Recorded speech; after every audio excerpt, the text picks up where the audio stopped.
วัสดีท่านผู้ชมสบายดีตอนสายๆพี่น้องจ๋าตอนนี้10 โมงกว่าแล้วเนาะบรรยากาศดีพี่น้องมืดฝนพายุเข้าอีกแล้ว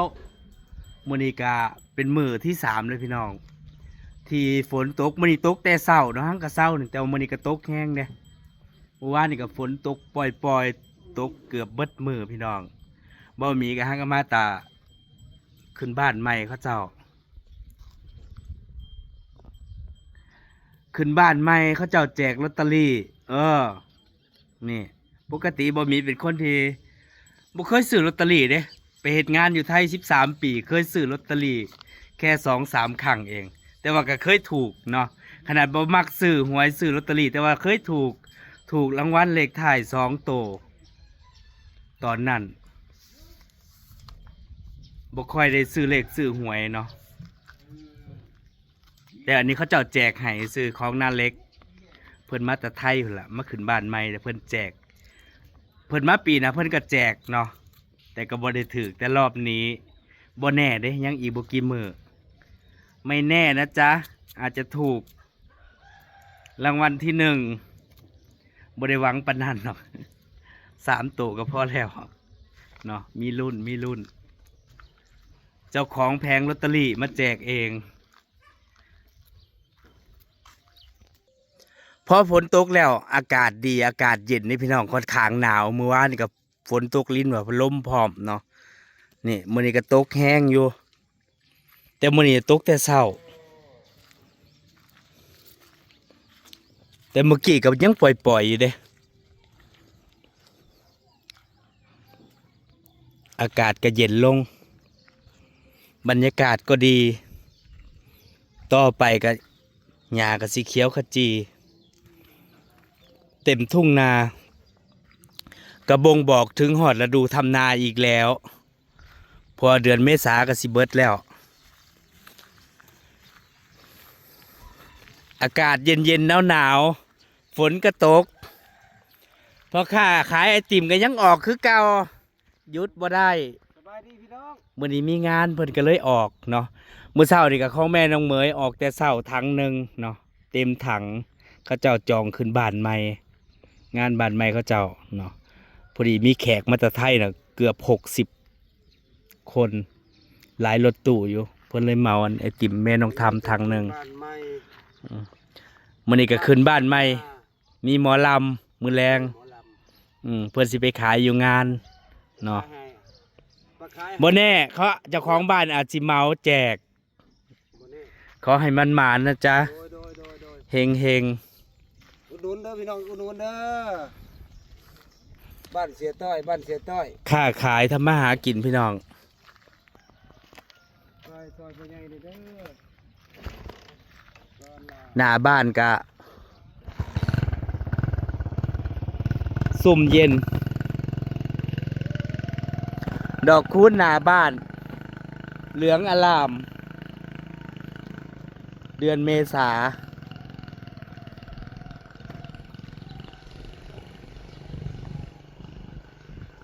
อากาศก็ดีพร้อมได้ขั้นฝนตกเนาะจากอากาศที่ร้อนๆต้นไม้เหี่ยวๆก็เริ่มสีเขียวแล้ว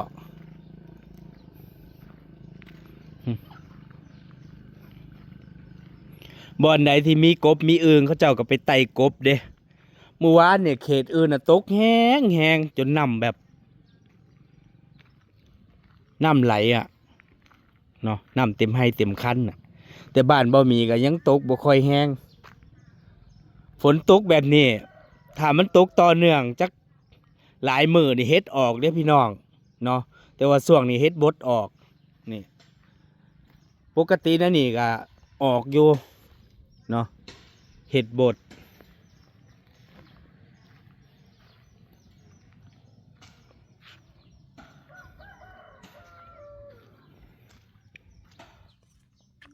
แต่ว่าทีมสร้างมื้อนี้ก็ยังไม่เฮ็ดงานคือเก่าพี่น้องมื้อวานนี่เทพื้นแล้วเรียบร้อยแล้ว2 มื้อพอดีปูนมันเหลือหลายสอบอยู่แล้วที่นี่ก็เลยอยากใส่ปูนให้มันเบิดเพราะว่าคันปลาเอาไว้แล้วมันสิแข็งเด้ ก็เลยเทหน้าบ้านตรงที่จอดรถให้มันแล้วเนาะสร้างก็เลยมาเฮ็ดงานคือเก่าก็มาปรับพื้นที่แล้วก็เทพื้นให้มันเบิดปูนถ้ามันเหลือแล้วมันเก็บบ่ได้ปูนอ่ะถ้าสิไว้ปีหน้าแล้วมันสิแข็งเด้มันเสีย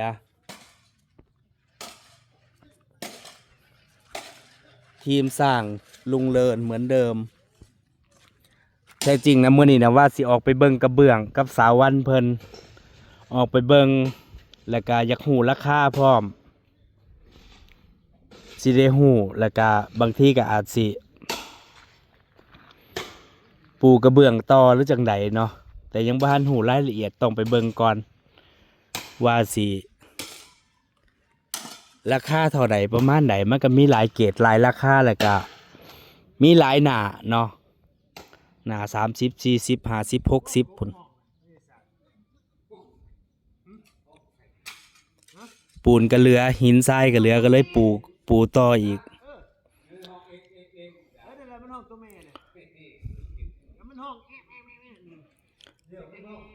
เล่นรอบๆนี่เพื่อนสิให้รถเขาจะมาปรับทีอีกเนาะ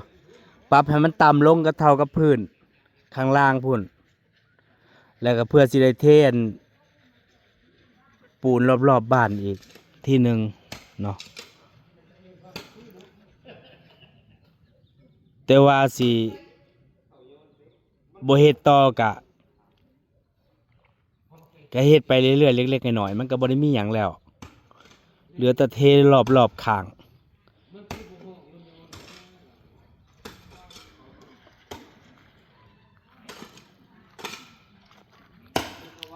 ก่อนสิเทก็ปรับระดับให้มันต่ำเนาะพอมันสูงโพดแล้วก็สิได้เท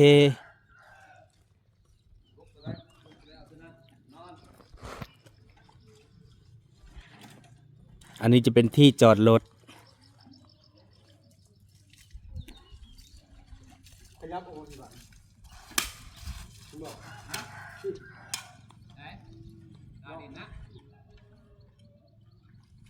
ใกล้ๆของข้าง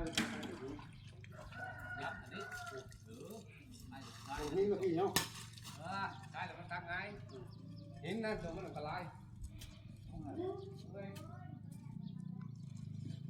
ขันคนหมดแล้ว ยังอีเทออกมาข้างนอกบ่เทก็ดีคันปูนมันพอ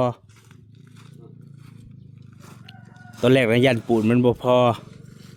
คำมันเรือเล็กๆหน่อยก็สิสั่งมาเพิ่มที่นี่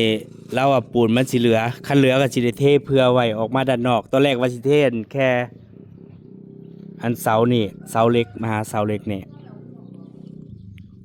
ที่นี่ก็เลยว่าสิเทเพื่อออกมาข้างนอกเนาะ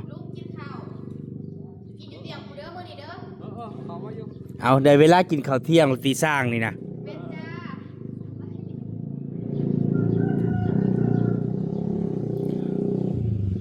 แต่ว่าสร้างเพื่อนกะบริมาครบคือเมื่อก่อน7 คนเดี๋ยวนี้เพื่อนกะเหลืออยู่3 คนเพื่อน3 คน4 คนนี่แหละเนาะเพื่อนกะเลี้ยงข้าว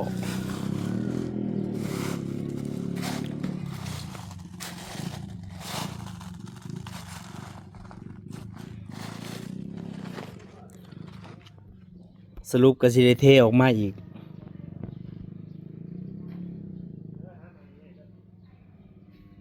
ก็ยังหลายอย่างอยู่พี่น้องเนาะ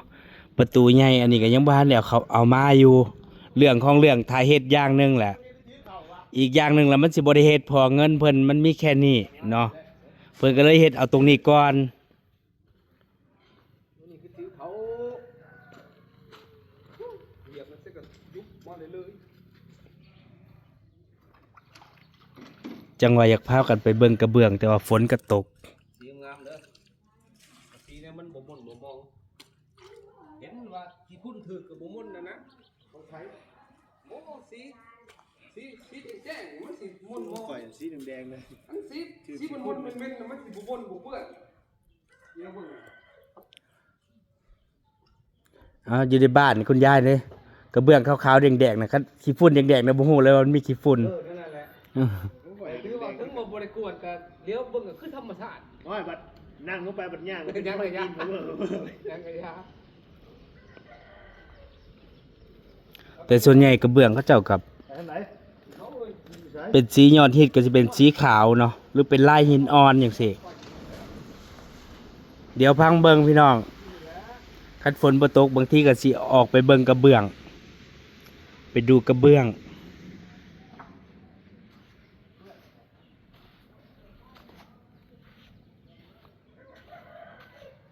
เฮ็ดงานก็ดีแต่บ่ฮ้อน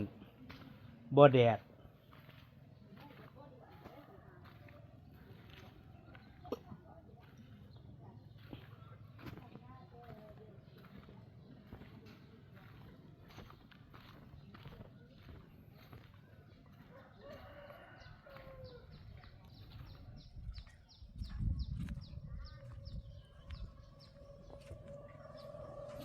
รอบๆนี่ก็สิได้เทรอบบ้านอยู่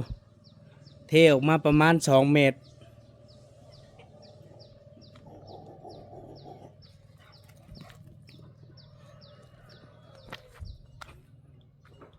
พอเวลาฝนตกแล้วมันเละตุ่มเปะเนาะตื่นเช้ามาก็ได้ยินเสียงกบเขียดห้อง ฝนตก เทพื้นเรียบร้อย แต่ว่าอันนี้ผาไหลก็ยังบ้านได้สั่งอยู่ แต่ว่าไว้ใส่น้ำหลังเนาะเพอยังบ้านได้ขึ้นตอนนี้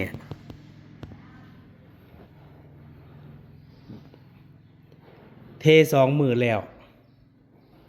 พื้น ห้องน้ำ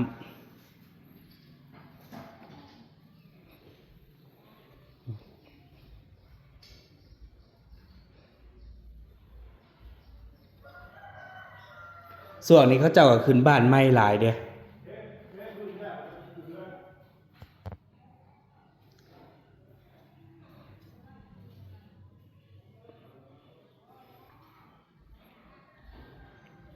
บ้าน3 ห้องนอน 2 ห้องน้ำเนาะ1 ห้องครัวก็ถือว่าบ่น้อยเด้พี่น้องก็ถือว่าโอเคอยู่ ทุกอย่างครบจบในบ้านหลังเดียว รวมที่จอดรถ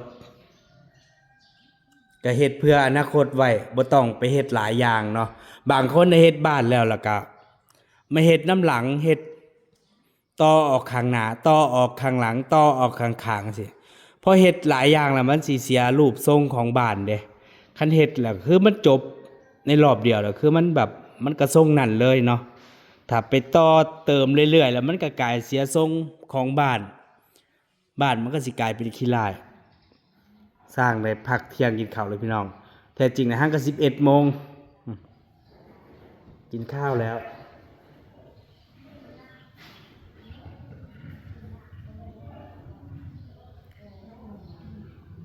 มื้อนี้สร้าง3 คน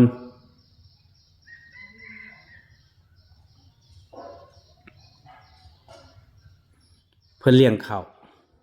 เนาะ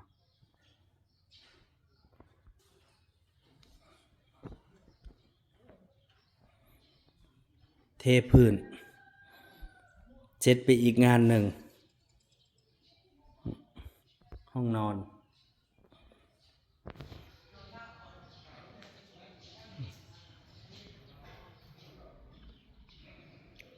ตรงนี้ก็ยังสิ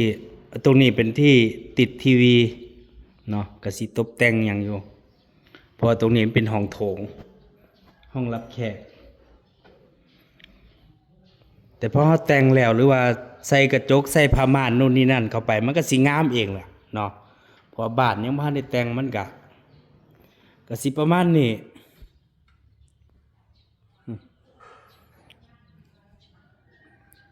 ปูนเหลือก็เลยที่เทที่จอดรถแท้จริงตรงนี้นะประตูเข้าแล้วมันบ่ได้กว้างปานนี้ดอกมันก็สิได้ประตูใหญ่ประมาณ3 เมตรหรือว่า2 เมตรกว่าเนาะแล้วก็สิได้ติดปูนอีกรอบหนึ่งปัญหาคือ ประตูใหญ่นะบ่ทันได้เอามาเนาะเพิ่นอาจสิใส่น้ำหลังเพราะเพิ่นสิเอางบส่วนที่ซื้อประตูเนี่ยไปซื้อกระเบื้องก่อนจังซี่พร้อมมีเงินแค่นี้เนาะคันซื้อประตูแล้วกระเบื้องสิบ่ได้ซื้อนะเพิ่นก็เลยว่าปีนี้อาจสิติดกระเบื้องก่อนแล้วที่เหลืออาจสิไว้ปีหน้าหรือจังไดเนาะแล้วแต่งบประมาณเพราะว่าประตูนี่ก็บ่ได้ถูกๆเด้ไปเบิ่งไว้แล้วก็ราคาหลัก 40,000 พุ่นน่ะเนาะกระเบื้องก็เบิดหลายหมื่นอยู่กว่าจะเป็นบ้านหลังหนึ่ง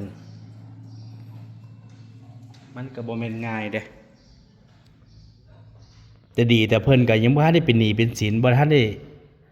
กู้ยืมเงินไผเนาะก็ยังเงินเจ้าของอยู่แต่ว่างบสร้างบ้านหลังนี้น่ะก็หังก็เบิด300,000นิดๆ300,000ต้นๆเด้พี่น้องเนาะก็ถือว่ายังดีอยู่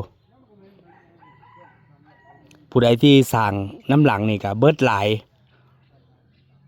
เพอซุมื้อนี่ค่าใช้จ่ายมันแพงเนาะอิฐหินปูนทรายเหล็กค่าสร้างโน่นนี่นั่นนั่นแหละพี่น้องจ๋ามาวันนี้ก็สิขอเก็บภาพบรรยากาศไว้เพียงเท่านี้ไปแล้วท่านผู้ชมสบายดี